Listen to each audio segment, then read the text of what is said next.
Bharat express की खबर का बड़ा असर हुआ है। दिल्ली के ब्रह्मपुरी से लोगों ने पोस्टर हटाए हैं। आपको याद होगा, दिल्ली के ब्रह्मपुरी क्षेत्र की तस्वीरें सबसे पहले भारत एक्सप्रेस ने आपके सामने रखी थी।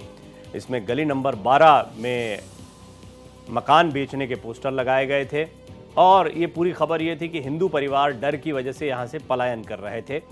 लगातार भारत एक्सप्रेस ने इसका कवरेज किया और कई लोगों तक इस बात को पहुँचाया, जिसके बाद यहाँ से ये पोस्टर हटाए गए हैं। लोगों को ये आश्वासन मिला, वो आश्वस्त हुए हैं कि उन्हें किसी तरह का खतरा नहीं होगा। यहाँ पर डर की वजह से हिंदू परिवार पलायन कर रहे थे और अपने घरों को बेचने के पोस्टर उन्होंने लगाए थे। विधायक रविंद्र सिंह नेगी ने हिंदू परिवारों से मुलाकात की है। किसी को मकान बेचकर जाने की ज़रूरत नहीं है, ये उन्होंने कहा है। ब्रह्मपुरी गली नंबर 12 में घरों के बाहर लोगों ने मकान बिकाऊ है के पोस्टर लगाकर अपने पलायन की मजबूरी को बताया था। इस खबर को भारत एक्सप्रेस ने प्रमुखता से आपके सामने रखा। वहीं अब खबर का असर दिखाई दे रहा है। पटपड़गंज के विधायक रविंद्र सिंह नेगी हिंदू परिवारों से मुलाकात कर रहे हैं, उन्हें आश्वासन दे रहे हैं। साथ ही घरों के बाहर लगे मकान बिकाऊ हैं के पोस्टर हटाए गए। उन्होंने कहा कि बीजेपी उनके साथ है, किसी को डरकर मकान बेचने की ज़रूरत नहीं है। गलत तरीके से हो रहे मस्जिद के विस्तार को सील करके ध्वस्त किया जाएगा। मेरे मेरे मित्र हैं अनिल जी यहाँ से काउंसलर हैं। इन्होंने भी चुनाव लड़ा, विधायक का, मैं इनसे मिलने आया था तो इन्होंने मेरे को बताया कि कुछ यहाँ चीज़ें, मैं भी बहुत दिनों से न्यूज़पेपर के माध्यम से पढ़ रहा था, तो मुझे लगा कि आज जाना चाहिए आप। चलो कोई बात नहीं, आपको अपने धर्म के प्रति जो करना आप करें, पर 12 नंबर गली में आप प्लॉट खरीद के उसके पीछे आप दरवाजे खोलना चाहते हैं और सामने मंदिर है, आप चाहते हैं कि टकराव की स्थिति, यहाँ का विधायक जो जीता हुआ आम आदमी पार्टी का, वो चाहता है कि यहाँ टकराव पैदा हो, दोबारा यहाँ कुछ ऐसी गलत चीज हो। ये लोग, इनकी मंशा है, पर हम लोग इस तरह का नहीं चाहते। हम चाहते हैं कि लोग अमन से रहें, शांति से रहें।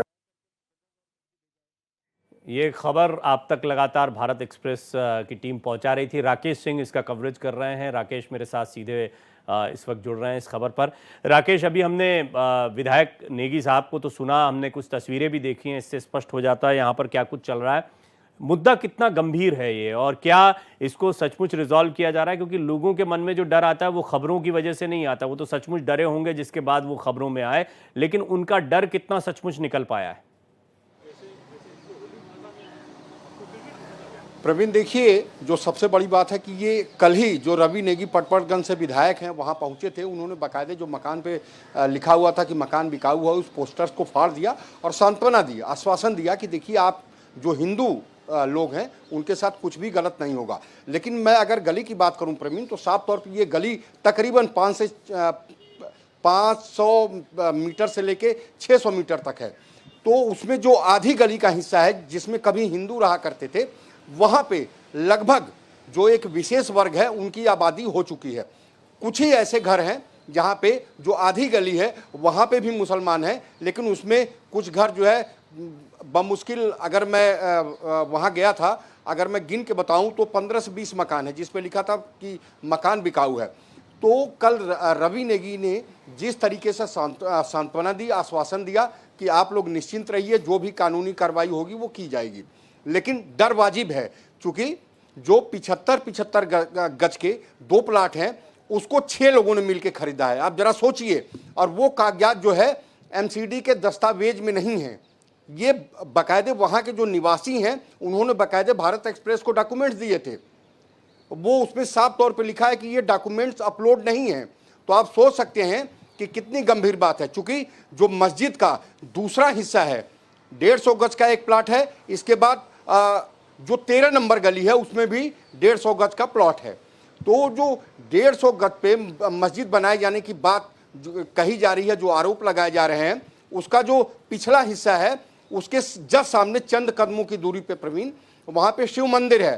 तो हिंदुओं का यही कहना है कि देखिए, जिस तरीके से इन लोगों ने फर्जी तरीके से, जैसा कि आरोप लगाया जा रहा है, बार बार इस बात को दोहरा रहा हूँ मैं कि फर्जी तरीके से इन्होंने प्लॉट खरीदा, इसके बाद ये जो है या चोरी छिपे जो है जो पिछला हिस्सा है मस्जिद का, जिसमें नई मस्जिद बनाए जाने की बात की जा रही है, उसका जो पिछला हिस्सा है वो एकदम उसका गेट शिव मंदिर की तरफ खुल रहा है।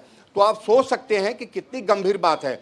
लेकिन जहाँ तक प्लॉट की बात है प्रवीण, उसमें साफ तौर पे जो डॉक्यूमेंट्स है भारत एक्सप्रेस के पास, उसमें साफ तौर पे लिखा हुआ है कि इस जो 150 गज का प्लॉट है, जो कि 2 हिस्सों में है, 75 गज का, उसको 6 लोगों ने मिलकर खरीदा। लेकिन जो सबसे बड़ी बात है वो इन लोगों ने खरीदा। ये तो बात साफ हो गई राकेश आपकी बात से भी कि बहुत सोची समझी रणनीति के तहत यहां पर जो भी कुछ हो रहा है। हालांकि आपने ठीक कहा कि इस तरह के आरोप हैं, इसकी जांच पड़ताल होनी चाहिए। जांच पड़ताल के बाद ये स्पष्ट होना चाहिए कि क्या किसी सोची समझी साजिश या रणनीति के तहत यहां ये सब कुछ हो रहा था, जिससे लोगों में भय व्याप्त हुआ है। वर्तमान में दिल्ली में भारतीय जनता पार्टी की सरकार है, उनके विधायक रविंद्र नेगी यहां पर पहुंचे हैं, तो देखते हैं कि ये मामला क्योंकि बड़ा गंभीर है और मुझे लगता है कि ये मामला अभी लंबा चलेगा। राकेश, हम आपसे लगातार अपडेट लेते रहेंगे। फिलहाल बहुत शुक्रिया आपका इस पूरी जानकारी के लिए।